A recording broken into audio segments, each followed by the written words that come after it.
Hello once again and a very warm welcome to part 2 of this two-part series on creating a heart monitor display. At the end of the last tutorial we'd created our spline and it was looking very nice.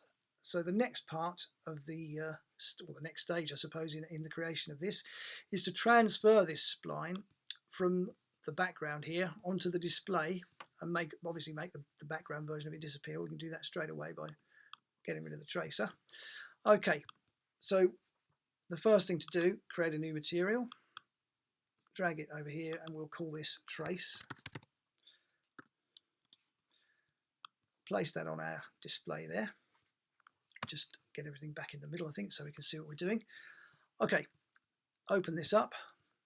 Now I'm interested in using the color channel, the luminance, the alpha channel and the glow. So I'll set those up there and we'll start work in the color channel.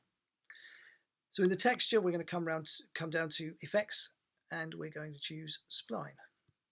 Open this up. Now we don't wish for this to be a text spline, so we can uncheck the box and now our link field is available to us and we can drag the tracer object in as the source spline. It doesn't need a background texture, but it does need a line texture, which needs to be a color. Open that up and I'm going to use yellow for my color. So I'll go to my RGB controls, just drag this down to somewhere about there, that'll do fine. Go back into the color channel where we were, or the spline channel where we were, I should say. The X offset can be left alone, no need to touch that one, but we do need a Y offset of 60%. I found that works fine. The X and Y scales can stay as they are, and so can the plane XY is fine. Don't need to worry about a single pixel, but we need to change the line width from 50% down to 4%, and a smooth width of 1% I've found is okay. That seems to be good for me. The rest can be left as they are. We can then copy the shader and simply paste it into the luminance. Don't need to touch that anymore. The alpha channel, we can also paste it in there. We can leave the soft and the image alphas checked, that's fine. Open up the spline and remove the color channel, so we'll clear that. And then we can leave that alone, that's absolutely fine. Moving on from here, our glow channel. The inner strength I found works okay at 50%. 200% is good for the outside, or the outer strength. The radius needs to be 0.1 centimeters, so a very small radius there. And the rest of the parameters, including the material color checkbox, can be left as they are. Okay, so that's pretty much completes the shader or the material for the trace there. So if we, there's one last thing actually. If we try to play it now, I'll just show you what happens. We get absolutely nothing, and the reason for that is because we need to come down to the editor here and check animate preview, because we want to see this in the viewport. And there we have it, it's on there. So if we just go back to the beginning, play that, you can see that it animates on really nicely. Okay, that's looking very good. One thing though, it is a little bit high. So if we come into the tag, come down to our offset V, make this 10%, we get it in the middle, and that's about where we want it now, and that's looking pretty perfect. So yes, all looking very nice. The next thing we need to do is place a grid over the display here, because you usually see a kind of a I don't know what they use for, maybe they use for scale, I don't quite know, but there's usually a grid over the display. So we'll put one of those in, grab another material, call it grid, and also in order to make this work, what we're going to employ is our plane object here. What I'm going to do, I'm going to make a copy of this. So hold down my command key and drag and copy that. The next thing I'm going to do is take the textures off because I don't need them. From here, I just need a 12 by 12 grid. So I'll make that there and then make the plane object editable. We can now see the edges there. We're in edge mode. Select all of the edges and then come up to commands, edge to spline. And now we have a plane one spline, which is great. That's what we need. And we can get rid of the plane object. So in our material, we'll twirl this up again. Just go back to color, and this time I need a color channel, a luminance channel, and alpha channel, but no glow. As I did previously, I'm going to work in the color channel, so I'll come down to effects, spline, open it up. Don't need a text spline, so we'll get rid of that. Drag our plane 1 spline as the source into the spline field there. And again, line texture, we'll use a color.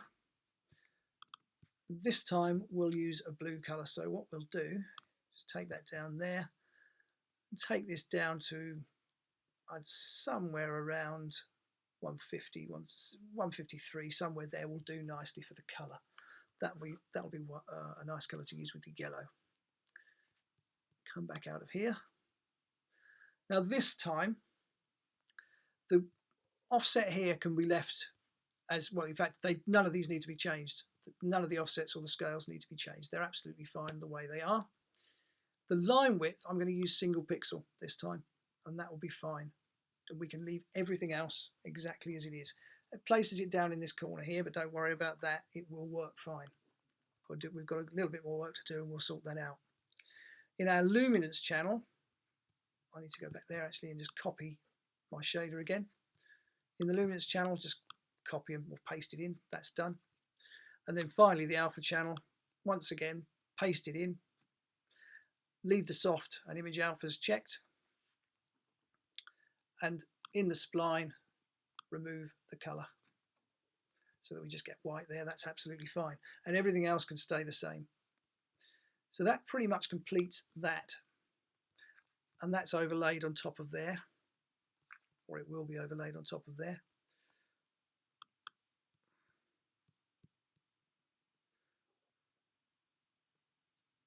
Let's place that on there. Right, so now we've got the grid. You can see it's actually there, but it's not the right size.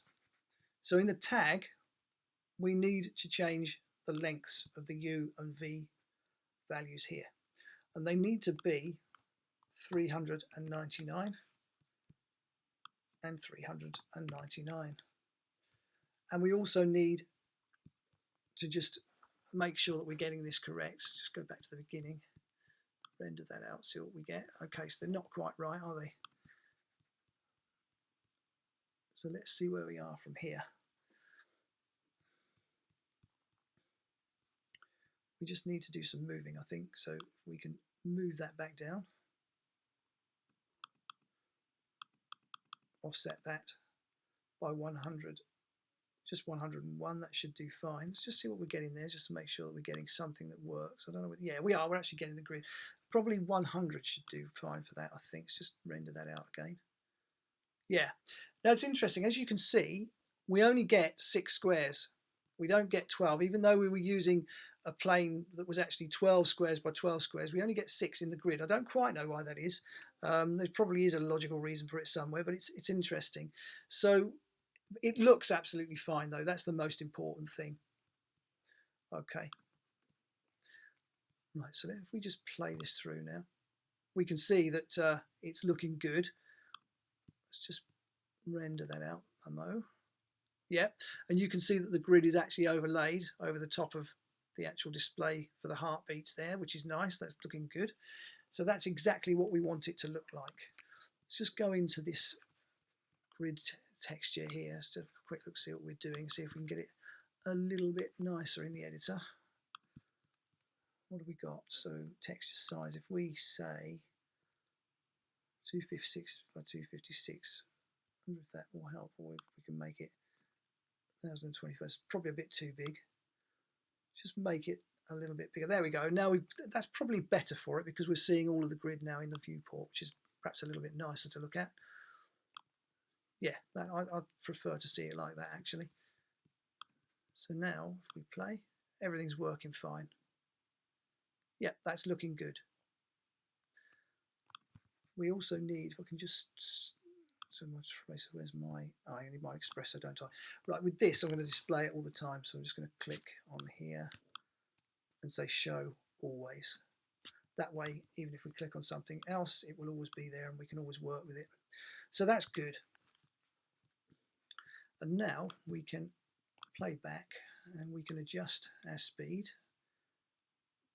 And now we get a bigger gap between each of the pulses. So that's working nicely. And there's one final step really to make this into a, well, perhaps more authentic as a heart monitor. What we'll do, we'll go into our Expresso expression, open this up a little bit more so we can see what we're doing, and get a sound node. And our sound needs to be triggered by the heartbeats pulse from the output of here. We'll do fine for that, and that will make it play. In our sound node though, we need to get a sound for it, so we'll click on here, and if I go to my desktop,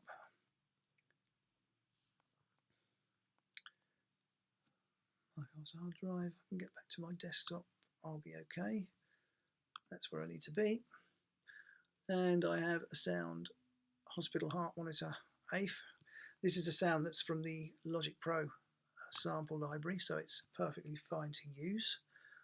So that's in there now. I'm not going to change the Pro value and I'm not going to change the bands. They should be okay as they are. Let's see if that actually does the job. And it does.